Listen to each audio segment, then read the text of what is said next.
Sure. So I'm Dr. Catherine Medela Watson, and I'm an associate professor in Mexican American Studies at UT Rio Grande Valley. Some of my graduate students, at least, are present this evening.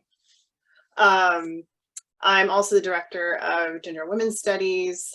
I'm the co-editor of Altermundos, Latinx.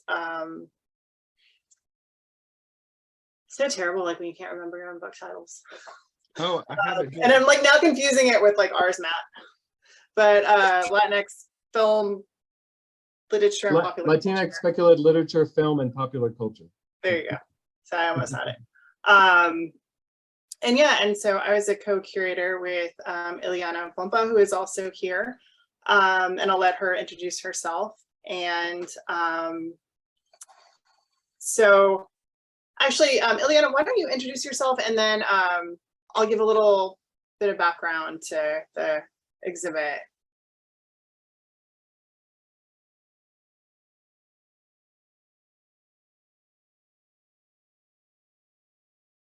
So I'll keep going because I'm not sure something is if whatever is working on. It should work now. You have to unmute her, maybe. Yes. Okay. So hi, my name is Ileana Pompa.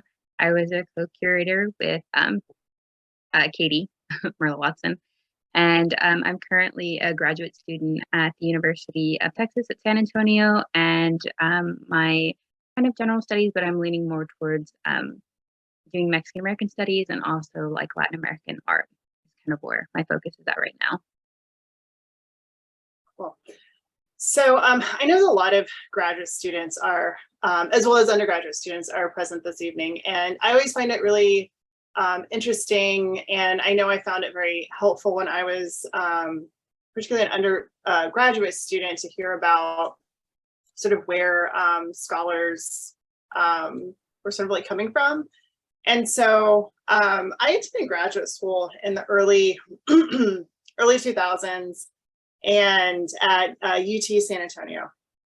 And I was trying to take graduate courses in Mexican American Studies, and I was really fortunate enough to take a course on Mexican American or then Chicano art. And I was looking for an artist to do my final sort of seminar paper on. And I remember being, and it's funny because this is, you know, I engage science fiction and, you know, technology in my work, but I remember being on like my big desktop, like Googling like Mexican American art San Antonio. And Luis Valderas, who's sort of like the mastermind behind this ongoing Chicano Futurist art exhibition, his work popped up.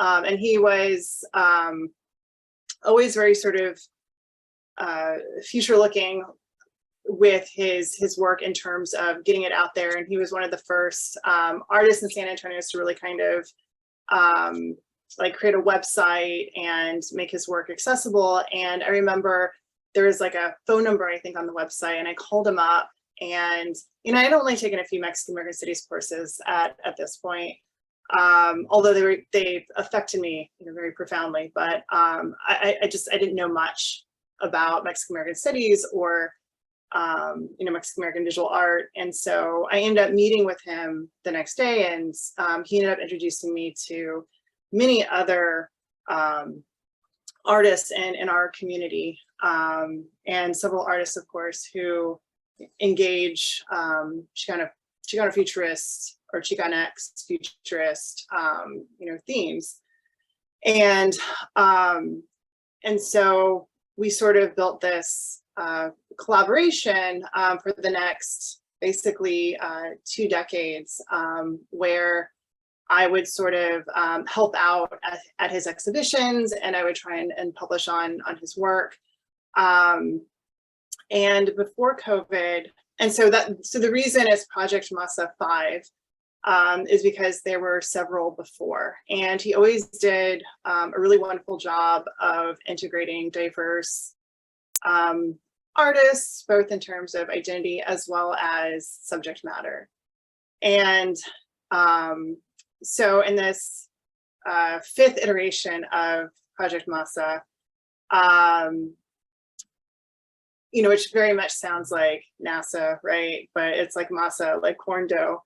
And I'll sort of talk about these themes a little later, but he wanted to focus specifically on Latinas who make this kind of, or engage these kinds of themes. And this was pre-COVID, and he got a huge grant from the city of San Antonio, and unfortunately COVID hit and that wasn't able to happen. And so he was able this past year to get funding to create this exhibit at Centro Cultural Aztlán, which is a really well-known historic Chicano cultural arts center in San Antonio. And it also has functioned as an art gallery. And so even the gallery itself had a lot of significance. And so yeah, so that's sort of like the general contours of it. And this show, which is different in some ways from the other exhibit, I think is different in terms of Ileana, Luis, and I are not by training curators, and it very much is a sort of grassroots effort. But it is very interesting that it occurred at the same time as this other exhibit. So Ileana, was there anything you wanted to add? No, I think you covered it. We're just really concerned with like representation. So we have a lot of artists in this exhibit. We have some that I know might be getting a little ahead into the questions, but we have some artists that have been working in San Antonio and in the general area for a very long time. And then we also have some new artists that are, interjecting their art into this scene. And so it's just a really nice mashup.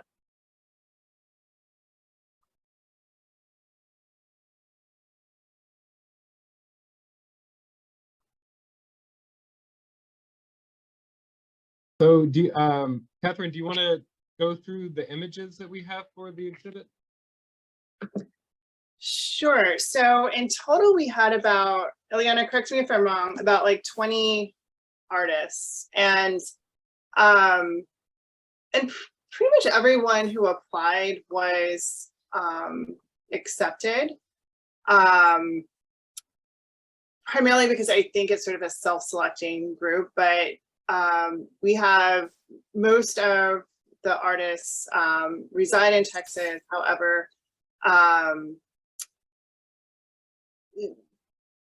but do hail from other Latin American countries aside from Mexico. So in many ways, this show kind of magically came together on its own. And also, it wasn't like folks who were applying to this show had some sort of relationship to Luis, or had been working with him for at least a decade, or newer artists who were featured in the show knew somebody who knew Luis. So it was primarily through this sort of grassroots network that we got these artists. And so in a lot of Chicana futurist art, there's this kind of blending of the seemingly so-called primitive with modern, and kind of in that kind of fusing of two seemingly different elements, creating something new, right?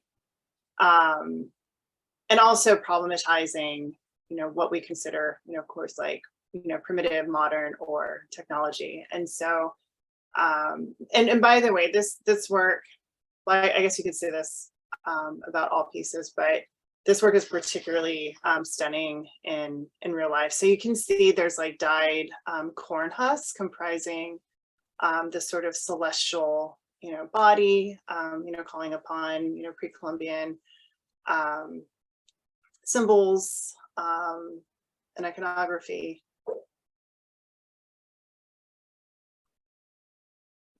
And Ileana, feel free to also jump in. And so sort of speaking to like the breadth of this work, so the piece that you just saw was actually very close to this one. And so this this author hails from South Texas, specifically Brownsville, where many of you know SpaceX is located. And if you're not aware, there have been many critiques of SpaceX in regards to environmental pollution, gentrification, and displacement. And so this piece calls into question, you know, what we consider not only modern, but also, you know, progress. And so you see the sort of juxtaposition between these kinds of like new suburbs with, I believe those are Teslas. Yeah, that, you know, have like the plug-in on top, and then a very phallic looking rocket, and this sort of like 1950s white couple who look like they belong behind some, you know, white picket fence, or in a white Tesla. I guess the white Tesla is replacing the white picket fence. And then on the bottom you have an older you know, Mexican-American gentleman with his burro. And then the valley of South Texas, which is not really a valley, contains a lot of like citrus orchards.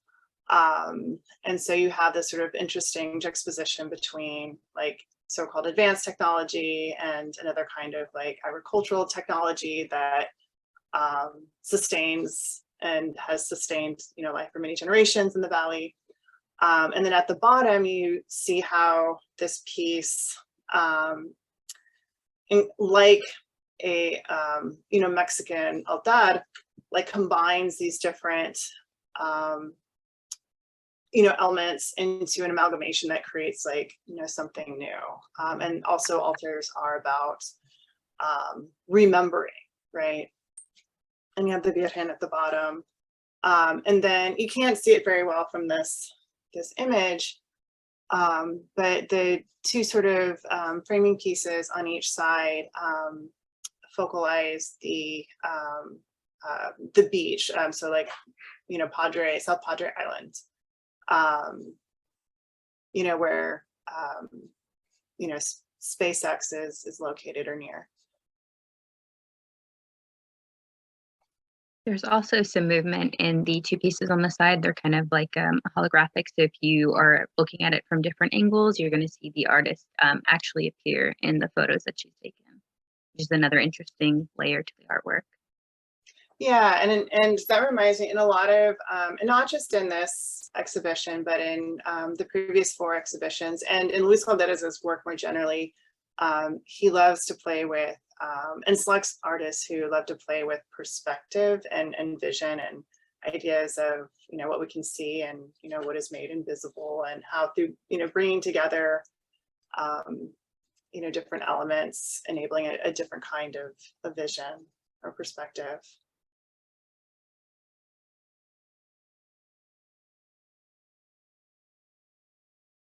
I think we can go on, yeah. So, so Matt, I believe, and I hope I'm not jumping ahead too much. It's 7:20, so I don't think so. So one of the questions you had posed to us before is to think about like what piece surprised us the most. I don't know that this piece like surprised me because we chose it, but I think for spectators, like this was probably the most surprising piece because it's not so much science fictional, but rather within like the realm of the speculative.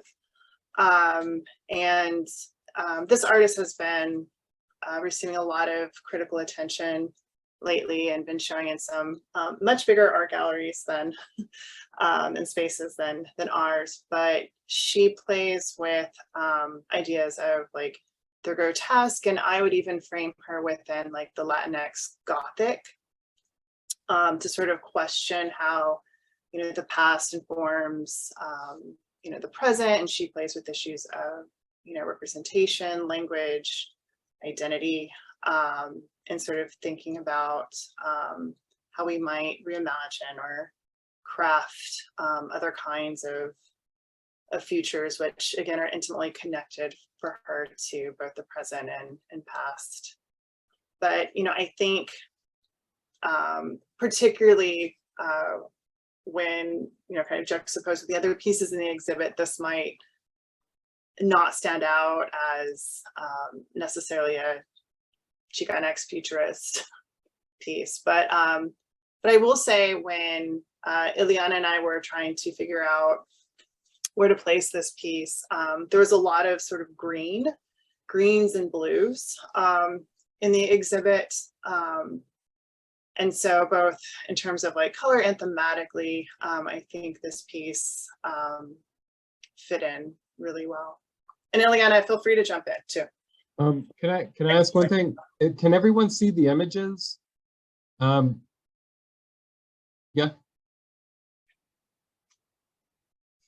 Okay. Oops, I went ahead.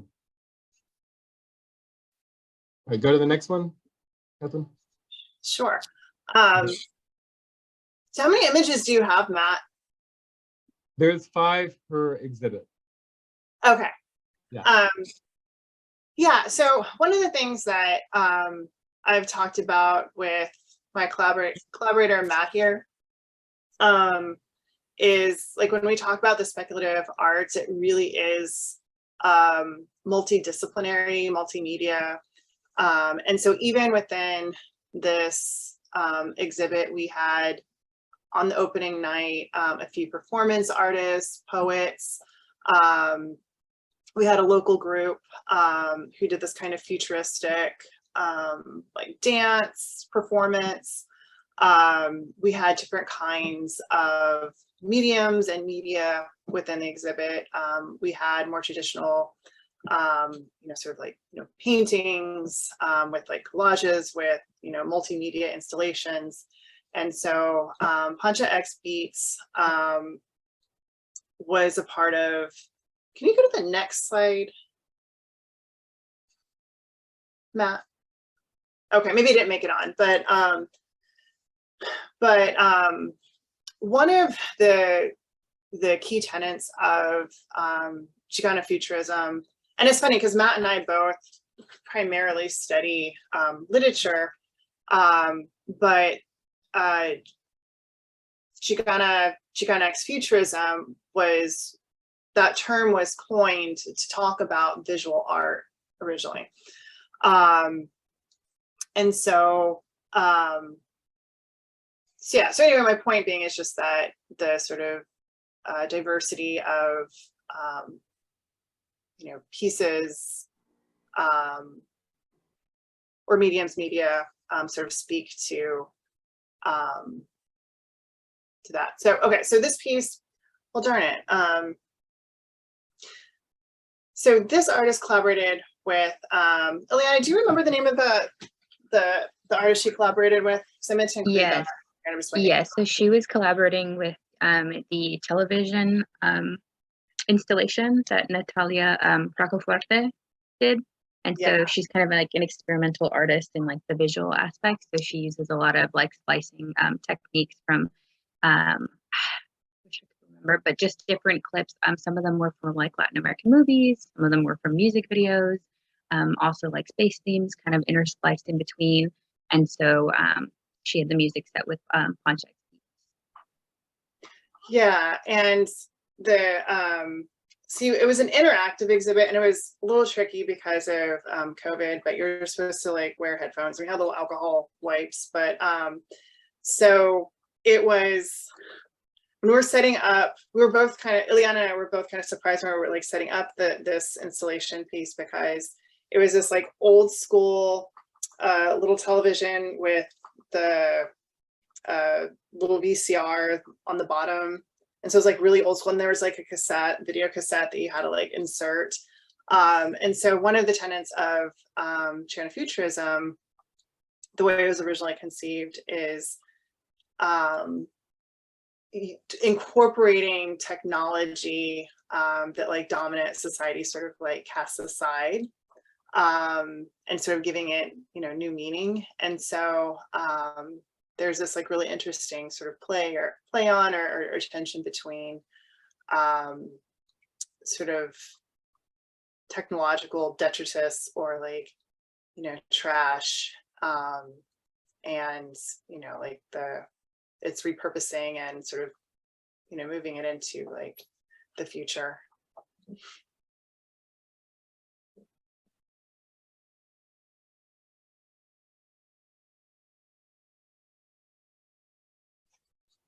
Ileana, would you like to speak on this artist? Yes, I think I can speak for both Katie and myself. When we saw her work, obviously we can all see that it's just like stunning in composition and color and technique, but in person you can really see the texture, especially on the one on the left-hand side. And so that one that was kind of, I think, one of the first pieces we put up within like the gallery space. We're like, this one should be on this front wall as soon as people walk in. I think we just kind of thought it embodied a lot of different aspects of themes from different artists. So obviously open to interpretation, but you've got this like celestial background happening with this child in this kind of boat-like, trying to think of the word, I'm sorry. It's kind of like boat-like canoe, and he's got angel wings. And so I know a lot of some of the artists, like we looked at Nancy Guevara's work, that she's dealing with issues in her like hometown of Brownsville about like this alienation and being overtaken by like SpaceX and this large organization. And so Liliana's work works to kind of like this migration or this moving through the world in different space and this kind of like other sphere of the celestial. And so I would say this was kind of an anchor piece for the exhibit. Yeah, and one of the things that kind of made it interesting when understood or seen, taken together with like the rest of the art in the exhibit, is that sort of like unlike most of the other artists who call upon sort of like pre-Columbian iconography, this artist who's Chilean American sort of uses like Greek mythology in her sort of vision of Chicanx futurism and social critique. And so it speaks to sort of like the diversity of iconography being used more generally in the show, and its diversity of visions. Okay, should we switch to Fronteras?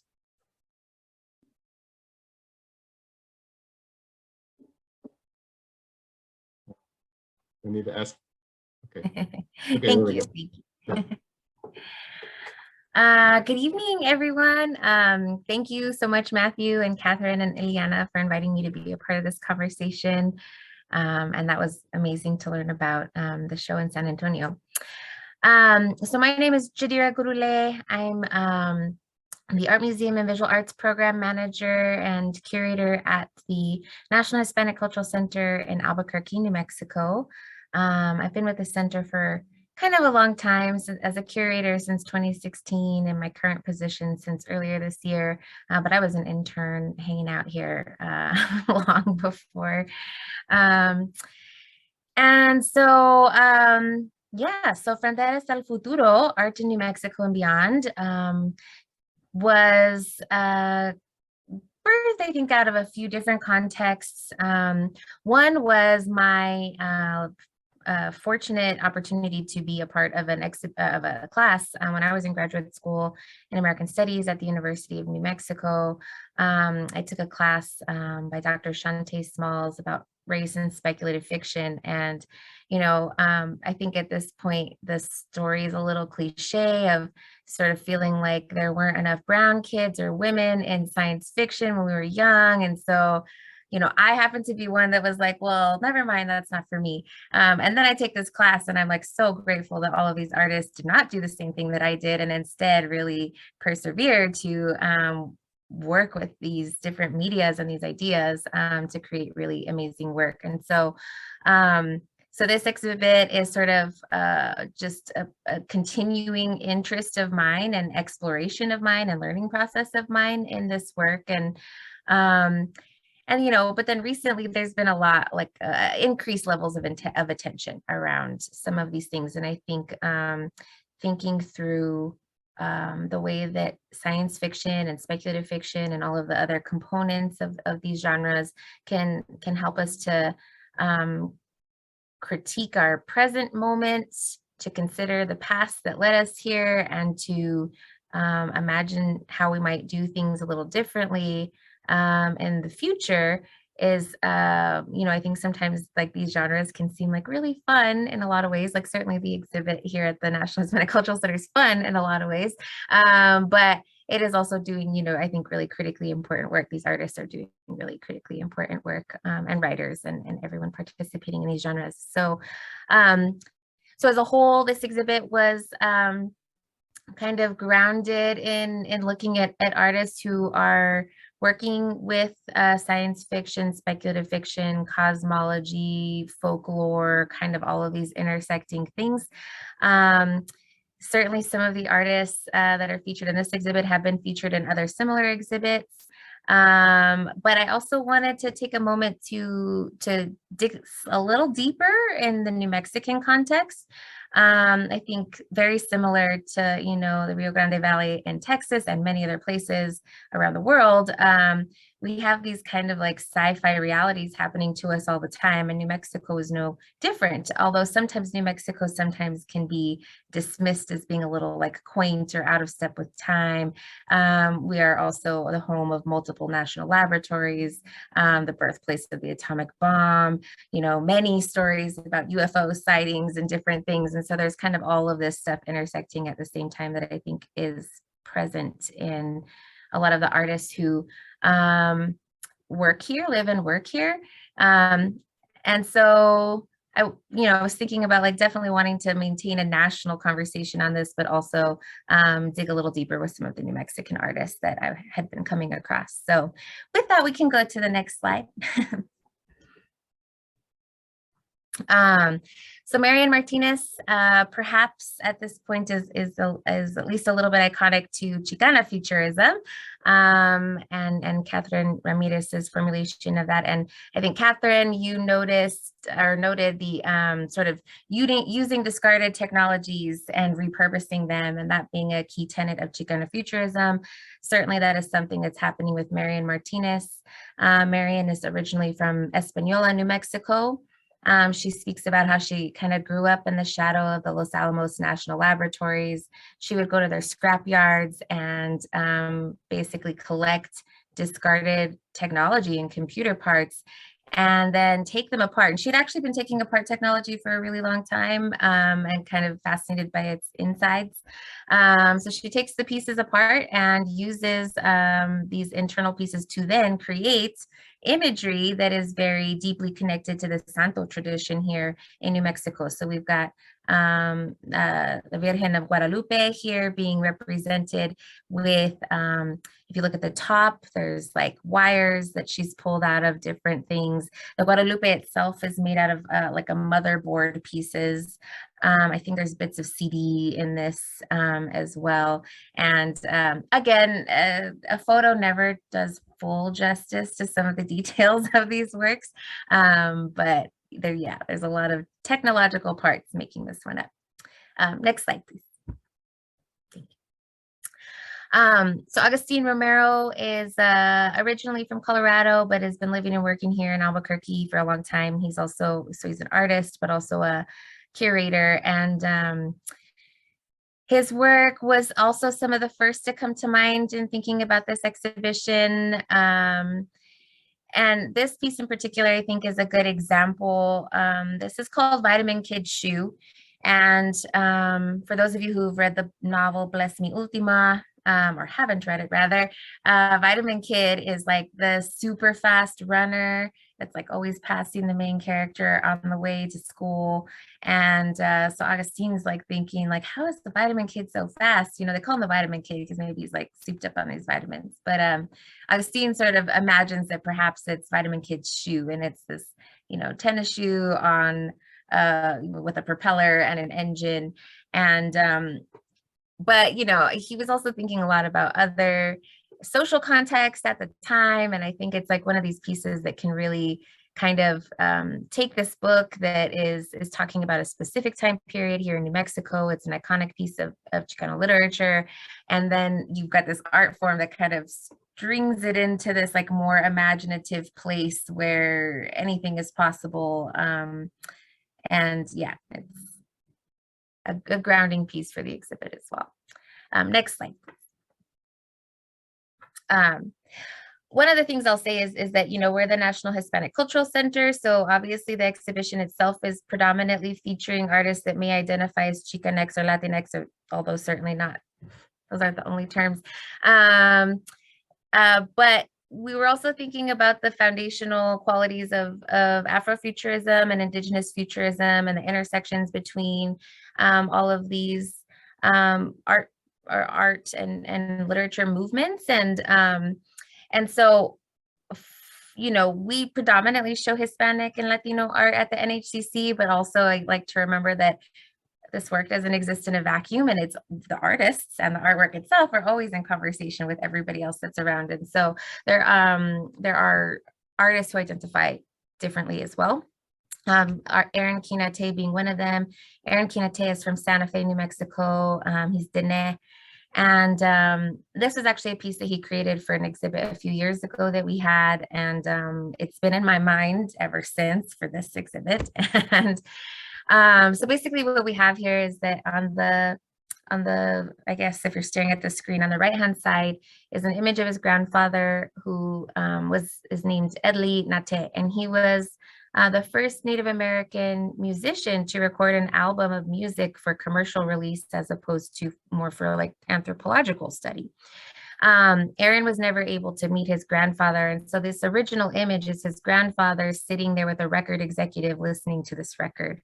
So then Aaron instead superimposes himself into the image, wearing this piece of jewelry, the space guitar that he made as well, and that functions, it's kind of referencing like a bow guard that would protect your wrist from the string of a bow, but also functions as a time machine.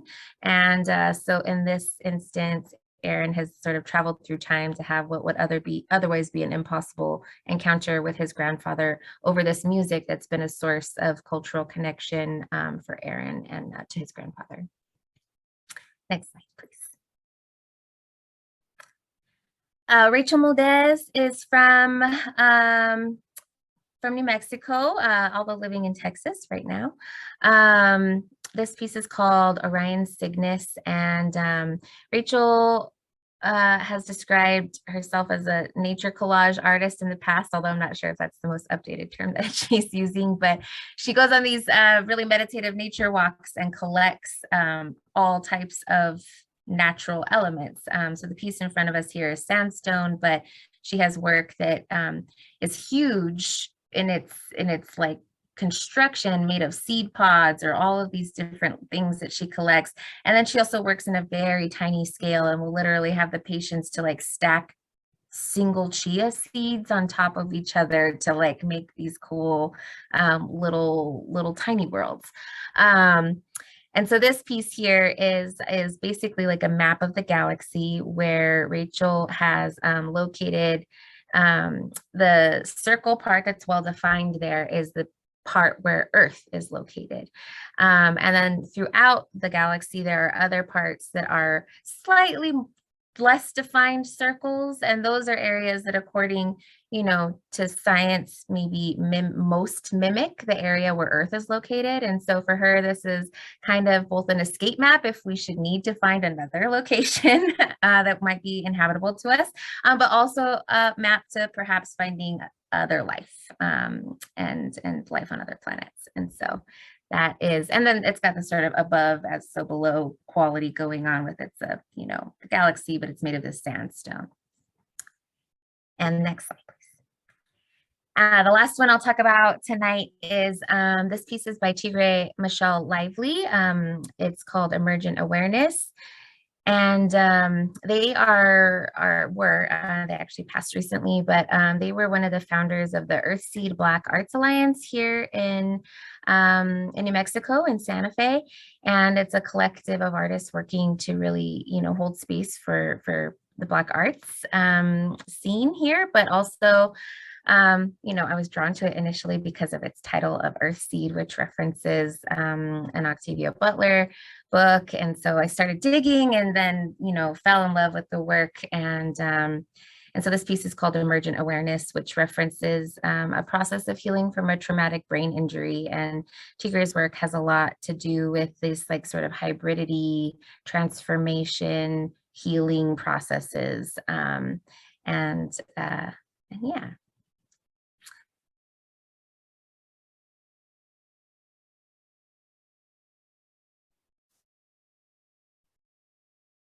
Hey, thank you.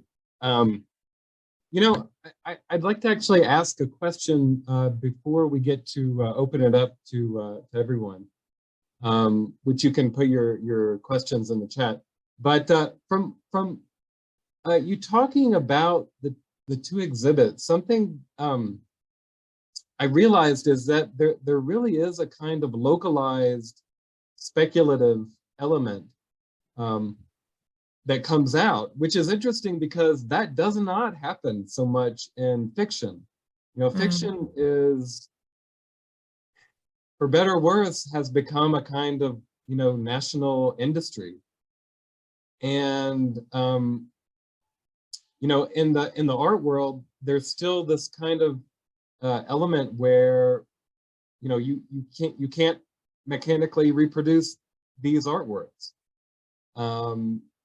And so there is still a kind of like physical limitation to a degree. You know, you've got to collect the actual pieces. So it seems to me there's a real kind of localized speculative element to these exhibits that you don't see in fiction. Does that make sense? I mean, I think so. For me, it seems like, well, and I encounter this a lot as a person who is a curator on a regular basis, which is to say that every time I'm working with artists, I am really realizing how much place informs their work, either where they're from or where they're currently living. But I think that it also comes out in materials and like where they're getting the materials and the kind of like, at least for the works in Fronteras, there's like a whole lot of recycled stuff. But like for Marian Martinez's work, for example, like that is so grounded in place, like not just the imagery that she uses, but also like where she gets the materials are very like specific to New Mexico. So I think that physical element that maybe fiction doesn't quite have, that like tangible material part to it, might make some of that difference. Yeah. Hey, Catherine, do you see that kind of like the Valley or a San Antonio kind of localized speculative element coming out? Okay. Sorry about that. I had muted myself, and it won't let me unmute myself on my own. Yeah. No, I'm actually processing, and I'm trying to think about whether or not I agree with that statement about literature. Yeah, I think there are. But we can come back to no. That's a really provocative. Yeah. And I have to think about that more. But in terms of the art, so there's definitely kind of not only localized, but very much a spatial, in many senses, element. So Luis loves to Valderes, who's sort of the curator of the multiple Project Masas, likes to think of even the space, the Centro Cultural Aztlán, where we held the exhibit, as a kind of portal or threshold between like the past and the present, even like where it's located, it kind of connects like the historic like west side of San Antonio to like other parts, and so it's this kind of connecting space, is kind of like nexus. And then he always swears that like he sees or encounters ghosts. So quite literally for him, it's this kind of portal between like the past and present and future. And then this exhibit was interesting because previously, or in relationship to the other project mosses, because previously most of the artists had come from San Antonio, and sometimes a few from the Valley or Austin, but you know, we had other or artists who weren't even like, you know, Chicana, for instance, like the Peruvian American artist I mentioned, I'm sorry, Chilean American artist, Liliana Wilson, that we mentioned earlier. And then also like San Antonio itself is an interesting site. And I've thought about this before in the same way that New Mexico is, where you have this kind of very sort of salient blending between the seemingly primitive and modern. So we're like military city USA or mission city USA, and so we're a very we're home to like several, or San Antonio is home to several military bases. There's a lot of you know, military experimenting with like technology. There's huge research centers for different kinds of like, you know, like for like medicine and like medical technology. At the same time, we're home to the largest constellation of, you know, missions, which really are like emblems of like colonialism and coloniality, right? And there's something very sort of old feeling about, you know, San Antonio, and there's also racialized aspect of the so-called primitive, right? So yeah, so in that way, the art sort of speaks to these sort of overlapping geographies and, you know, what they, you know, they represent. And then, and, you know, one of the pieces that Ileana and I talked about, and I'll be quiet, it's very much engaging with, you know, Brownsville, right? Like there's like photos of like the beach and like where SpaceX is located. If you keep moving to the right of that installation piece, you see the work of Mary Agnes Rodriguez, who is an incredible community-based artist who's done a lot of murals for San Antonio. And so she uses a lot of like pre-Columbian outer spacey iconography in her work. And so there are like photos of her murals that brought into purview or brought into relief, like sort of like the cityscape. So yeah, so there was sort of like localized knowledge and visual logics in all kinds of ways playing out in the show. Yeah, okay. Yeah, so that's a question worth exploring more. And now I need to think about it in relation to fiction. yeah, no, we'll talk later. I'm gonna write that down. So I have 1,000 questions, but I'm not going. I should let other people go, and let me see if I can let you. If you would like to unmute and ask a question, or just put it in chat. Rolando says, Agustin Romero's Vitamin Kids shoe reminds me of Hermes, Mercury. Yeah. Yeah, I can't speak to whether or not either of those things were an influence for Augustine in its creation. But I think that, again, this kind of speaks to something important that is happening with this work, which is like being able to read artworks through the lens of speculative fiction and kind of imagining different possibilities that way. I don't like to take typically too much liberty with artists' work and like their desired interpretation with it. But I think sometimes that's where like a really generative place. And so possibly, yes.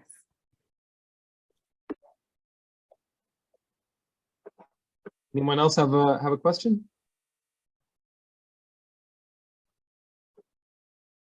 If not, I actually, Jadira, I was hoping you could actually expand on the thing you just said right now. Do you try to kind of like withhold some of your interpretation because you're a curator and because you're sort of working with them in a different mode, or is that what you were saying? There's a lot of different ways to be a curator.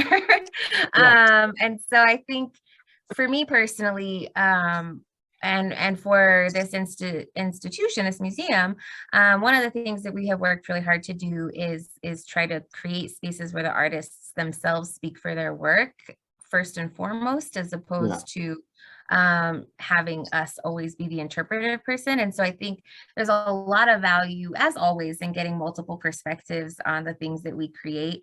So I sort of consider the curatorial one as a perspective, but not necessarily one that should supersede the artist's intent there. And sometimes I have a lot of information about what the artist's intent was, and sometimes I don't, or they want people to think about it and imagine things, and sometimes people are like, no, this is what it means. Like, it's not that, it's this.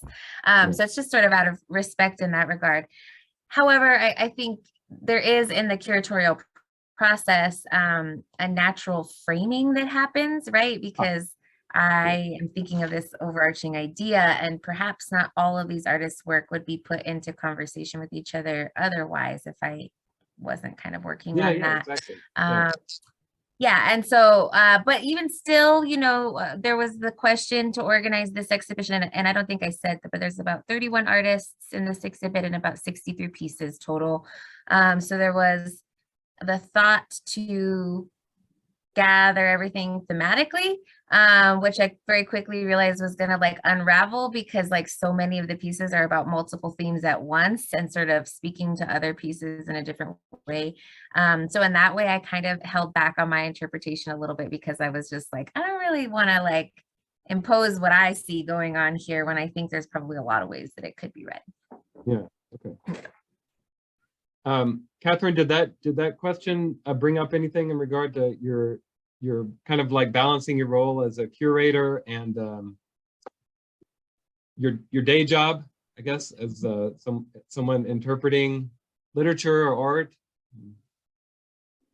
Yeah, no, and maybe Ileana has a different perspective because she focuses more on visual art and curatorial practices. But yeah, I mean, like, I mainly analyze literature for a living, and there's this whole thing within literary studies, of course, that like the text exceeds the author, right? That it takes on different like meanings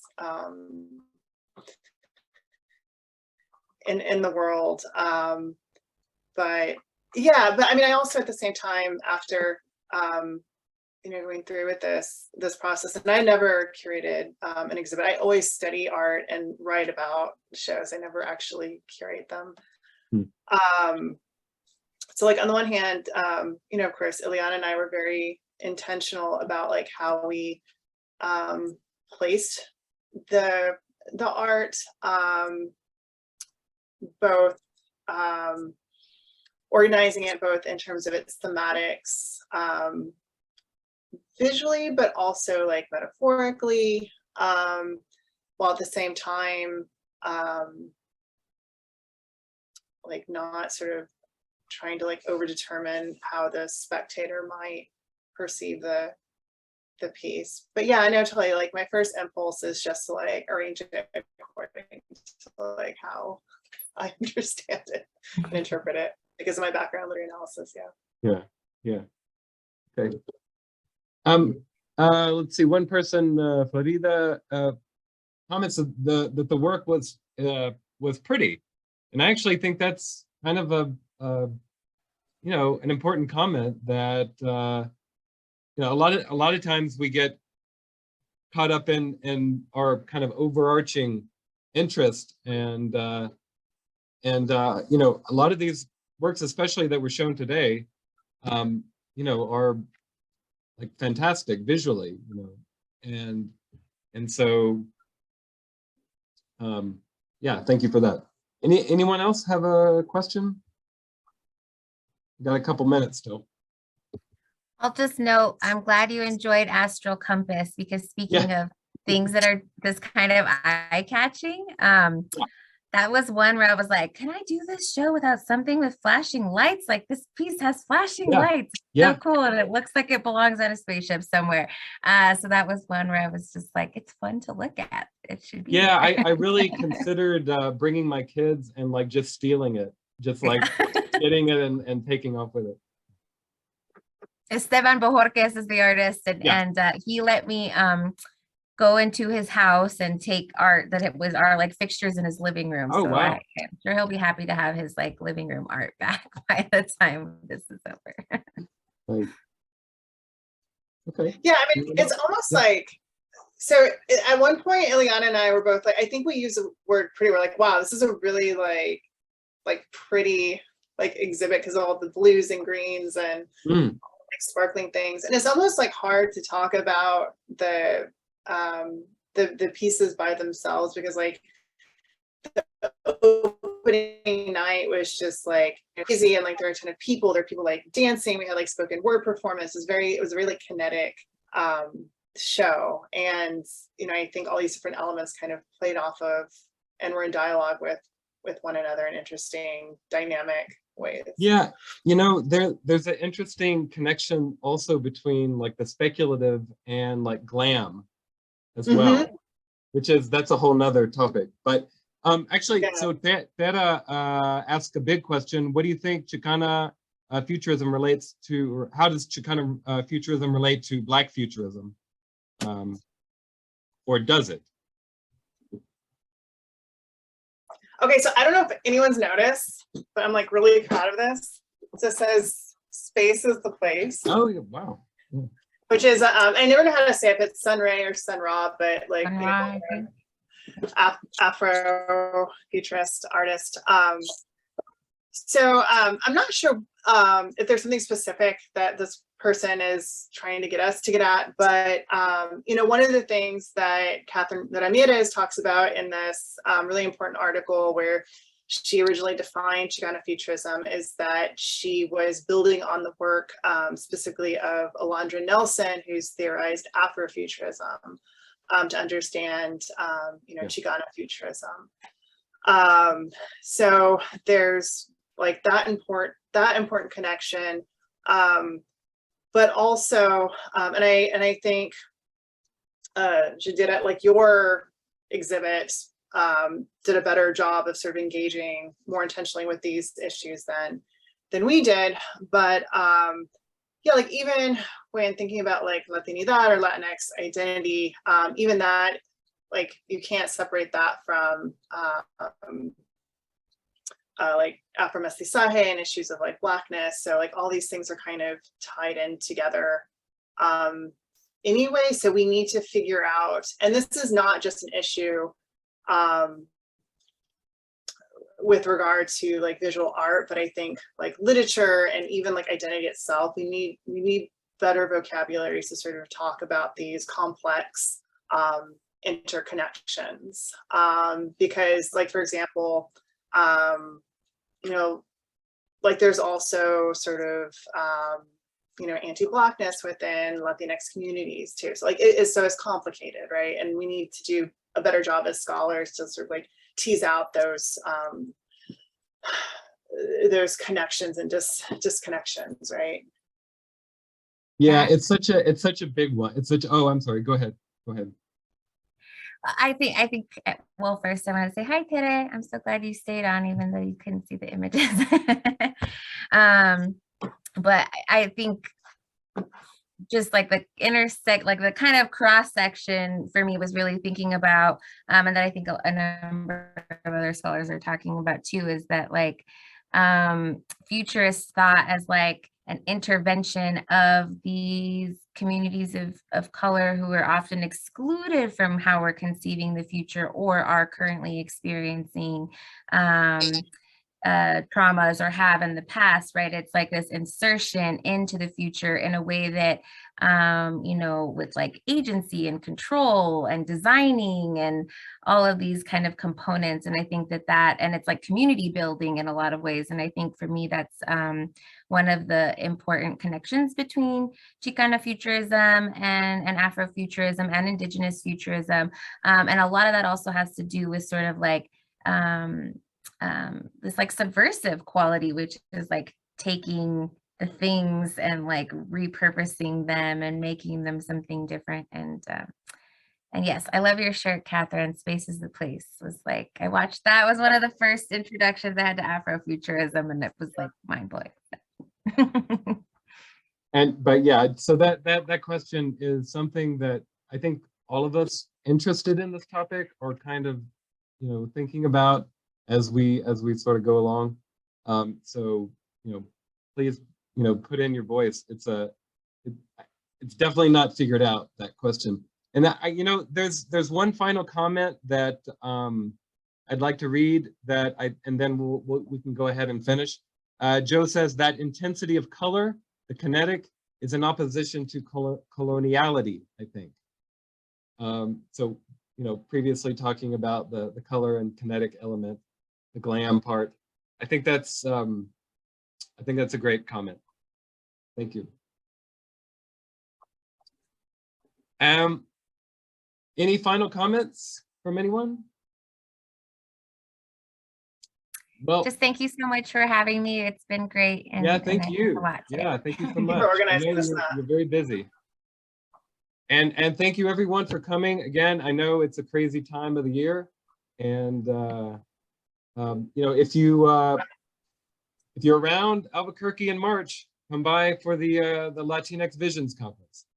And you know, you can email me, let me know if you need anything. All right. Okay. All right. Buenas noches. Buenas noches. Good night. Thank you. Bueno, bye. Thank you. Thank you.